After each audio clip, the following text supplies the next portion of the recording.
Dog private ಪಟ್ಟಲ್ಲಿ blood ಬರ್ತಾ ಇದ್ರೆ ಎಷ್ಟೋ ಜನ ಏನಂತ ತಿಳ್ಕೊಂತಾರೆ ಅಂತಂದ್ರೆ ನಾರ್ಮಲ್ ಹೀಟ್ ಫೇಸಿಗೆ ಬಂದಿರುತ್ತೆ, ಇಲ್ಲ ಅಂತಂದ್ರೆ ಯಾವುದೋ ಇನ್ಫೆಕ್ಷನ್ ಆಗಿರ್ಬೋದು ಅಂತ ತಿಳ್ಕೊಂತಾರೆ.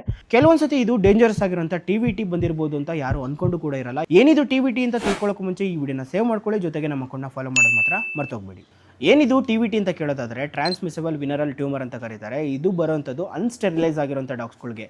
ಯಾವಾಗ ಬರುತ್ತೆ ಅಂತ ಕೇಳೋದಾದ್ರೆ ಮೇಟಿಂಗ್ ಟೈಮಲ್ಲಿ ಆಗಿರ್ಬೋದು, ಡೈರೆಕ್ಟ್ ಕಾಂಟ್ಯಾಕ್ಟ್ ಟೈಮಲ್ಲಿ ಆಗಿರ್ಬೋದು ಈ ಒಂದು ಟಿ ಅನ್ನೋದು ಹರಡುತ್ತೆ.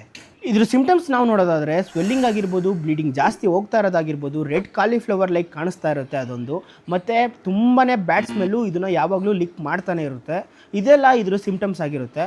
ಎಷ್ಟೋ ಜನ ಈ ಪ್ರಾಬ್ಲಮ್ ಅವ್ರ ಡಾಗ್ಸ್ಗಳಿಗಾದಾಗ ಇದೊಂದು ನಾರ್ಮಲ್ ಇನ್ಫೆಕ್ಷನ್ ಆಗಿರ್ಬೋದು ಅಂತ ಏನೇನೋ ಹೋಮ್ ರೆಮಿಡೀಸ್ ಆಗಿರ್ಬೋದು, ಯೂಟ್ಯೂಬಲ್ಲಿ ಆಗಿರ್ಬೋದು, ಗೂಗಲಲ್ಲಿ ಆಗಿರ್ಬೋದು ನೋಡ್ಕೊಂಡು ಮಾಡ್ತಾ ಇರ್ತಾರೆ. ಇದನ್ನು ಯಾರು ನಾವಾಗಲಿ ನೀವಾಗಲಿ ಏನೂ ಮಾಡೋಕ್ಕಾಗಲ್ಲ.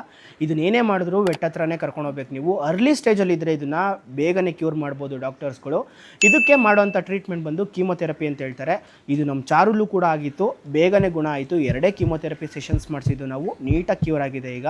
ಇದನ್ನು ಯಾರು ನೆಗ್ಲೆಕ್ಟ್ ಮಾಡೋಕ್ಕೆ ಹೋಗ್ಬೇಡಿ. ಇದೊಂದು ಟಿ ಅನ್ನೋದು ಹೈಲಿ ಕಂಟ್ಯಾಜಿಯಸ್ ಆಗಿರೋ ಕಾರಣ ನಿಮ್ಮ ಮನೇಲಿ ಮೇಲ್ ಫಿಮೇಲ್ ಎರಡೂ ಇದ್ರೆ, ಫಿಮೇಲ್ ಬಂದಿರೋಂಥ ಟಿ ಮೇಲ್ಗೂ ಕೂಡ ಬರ್ಬೋದು. ಯಾರು ಮಿಸ್ ಮಾಡಕ್ ಹೋಗ್ಬೇಡಿ. ಈ ತರ ಬ್ಲೀಡಿಂಗ್ಗಳು ಜಾಸ್ತಿ ಹೋಗ್ತಾ ಇದ್ದು ಮತ್ತೆ ಲಿಕ್ ಮಾಡ್ತಾನೆ ಇದ್ರೆ ನಿಮ್ಮ ನಾಯಿ ಫಸ್ಟ್ ವೆಟರ್ನರಿ ಹತ್ರ ಕರ್ಕೊಂಡೋಗಿ ಅರ್ಲಿ ಸ್ಟೇಜ್ ಅಲ್ಲಿ ಇದನ್ನ ಕ್ಯೂರ್ ಮಾಡಿಸ್ಕೊಂಡು ಬನ್ನಿ. ಇದೇ ರೀತಿ ಪೆಟ್ ಟಿಪ್ಸ್ಗಾಗಿ ನಮ್ಮ ಯುವ ಪ್ರಪಂಚನ ಫಾಲೋ ಮಾಡ್ಕೊಳ್ಳಿ. ಮತ್ತೆ ನಿಮ್ಮ ಪೆಟ್ಸ್ ಹಾಕಿರೋಂಥ ಫ್ರೆಂಡ್ಸ್ಗೆ, ಅದರಲ್ಲೂ ಫೀಮೇಲ್ ಪೆಟ್ಸ್ ಹಾಕಿರೋಂಥ ಫ್ರೆಂಡ್ಸ್ಗೆ ಎಲ್ಲರಿಗೂ ಈ ವಿಡಿಯೋನ ಶೇರ್ ಮಾಡಿ.